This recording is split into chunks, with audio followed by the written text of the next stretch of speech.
since we're going to do it, we're just going to do it. We'll compare the two guys and what we thought of each of them and go back to the fit of Nurk with the Phoenix Suns. So we'll start by looking at some stats, okay? Nurk had played 21 minutes tonight. He finished 6 of 8 from the field. He was 1 of 1 from deep, 8 rebounds, 5 assists, 2 steals, 17 points. DA played 23 minutes. He was 3 of 6 from the field. He had 6 rebounds, 3 assists, and 7 points. And some of that came in when he came back in the second half and played against the Suns' fourth stringers. So, yeah, I mean, it's going to be a work in progress for DA over there. They got young guards who are, they're going to take a majority of the shots. So it's going to be something that, like here, he has to figure out what his role is going to look like. And hopefully they give him more opportunities to expand. I think if you're a Suns fan, tonight's performance was encouraging. It's just preseason. It's a limited handful of minutes. Nurk only played 21 minutes, but he was flirting with triple-double territory on a normal night where he'd play more minutes. He was passing the ball really well. I thought they used him up at the level of the screen defensively a lot more, and we got to see some of those rotations as they continue to work through learning Frank Vogel's scheme. He was aggressive. He was physical. Like, this is the type of performance that makes you feel a little bit better about his fit on both ends and where the Suns are kind of trending in that regard with him. We had talked about this a little bit when we were out to dinner, just the defensive strategy that we might see with Frank Vogel's group, and that in Indy it ran a bunch of the drop coverage on pick and roll.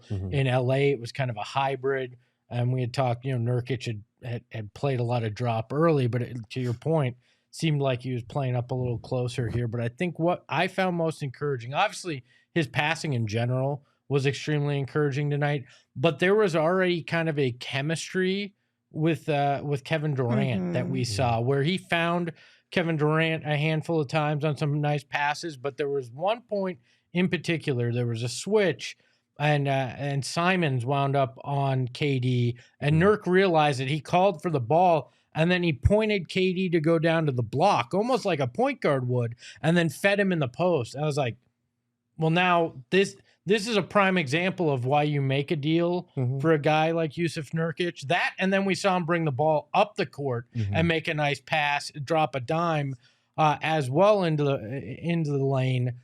Those things are things we have not seen from that position. Right. And nor were they things that you drafted Deandre Ayton for. So I'm not blaming him, but you can see why they wanted to add a piece like that to help this offense kind of roll in a different way than we've seen. Tonight was the perfect storm for it. We saw everything Nurkic can do. I don't think this is what he's going to be every night, but it was one of those moments where you went, I get what James Jones and Josh Bartelstein and Frank Vogel were thinking with all this movement here. Right. And it's a funny thing, because in a game like this, there's so much built up tension and anxiety and passion in terms of, like, it's DA's first game against the Suns.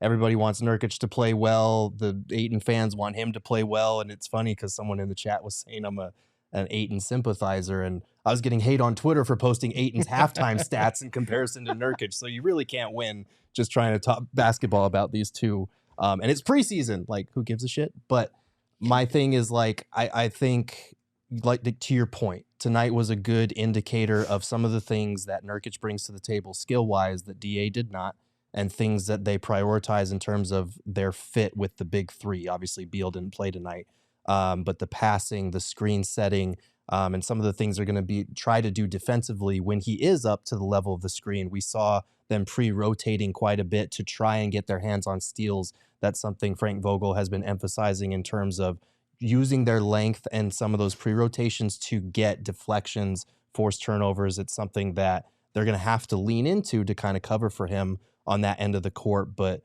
to your point, like, love the physicality, love the fact that he was able to get to the free throw line again 5 times tonight.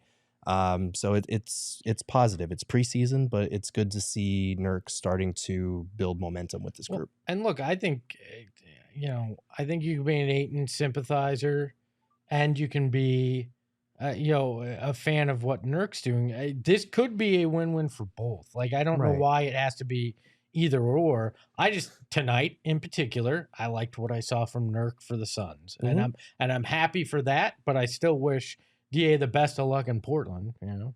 Yeah, absolutely. I mean, that's the goal, is that hopefully both of these guys thrive in their new situations. We don't wish any ill will on DA, but we also really wish that Nurk thrives here in Phoenix as a Sun within this system. And Espo, I think the thing that stands out the most to me too is just, you brought it up, the chemistry with KD, just how quickly those two have started to already form something that's likely going to be very beautiful coming into this season. And I think that just maybe speaks to how they're connecting with one another from a personal standpoint, like-minded maybe approaches or game plans, thought process, and things like that.